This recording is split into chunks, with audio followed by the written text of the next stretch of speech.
સૌથી મોટા સમાચાર સામે આવી રહ્યા છે ત્યારે બોટાદના ગઢડાના લાખણકા ગામે દુકાનના બાકી પૈસાની ઉઘરાણી કરવાના મામલે યુવક પર હુમલાના કેસના 7 આરોપીની ધરપકડ કરીને રિકન્સ્ટ્રક્શન કરાયું.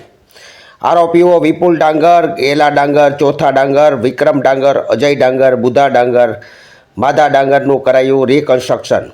ગઢડા પોલીસે આરોપીને ગુનાની જગ્યાએ લઈ જઈને આરોપીઓ પાસેથી માહિતી મેળવી ગુનાના કામે વપરાયેલ હથિયારો આરોપીને સાથે રાખી કબજે કર્યા.